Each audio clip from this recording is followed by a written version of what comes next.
Hi guys, andito kami sa Mimi's House of Chocolate.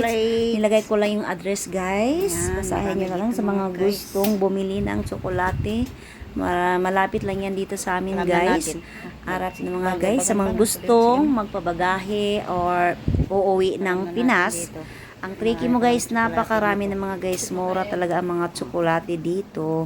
Hindi katulad sa mga ibang store na medyo may kamahalan. Dito to talaga guys. Maraming murang tsokolate. Meron din dito mga factory. So, dito na kayo kay ang ate. may-ari nito guys ay isang Filipina. Oh, hindi ko na po So, magsawa kayo Chocolate dyan lang sa maraming chocolate dito. bili or pamili ng mga tsokolate. May Bili na assorted kayo. at saka meron din mga lalaki. Depende sa inyo kung anong gusto yung tsokolate. Sa mga mahilig dyan ng tsokolate, arat na kayo.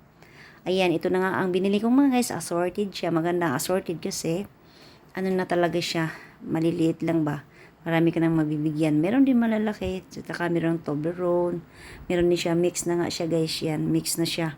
So andyan na ang iba't ibang klase ng tsokolate. O di ba mga guys, ang tricky mo ay isang malita na yata na yung dala kong malita, puno. Yan dia guys, di ba? So sa mga gustong mag-business or reseller. Yung iba guys, dito sila kumukuha, dito sila bumibili kasi pag dito kasi sila mamili mga guys, syempre makamura sila, may mga free taste pa mga guys. Magsawa kayo sa free taste. Kaya yung last December, bumili kami doon sa factory talaga mismo guys.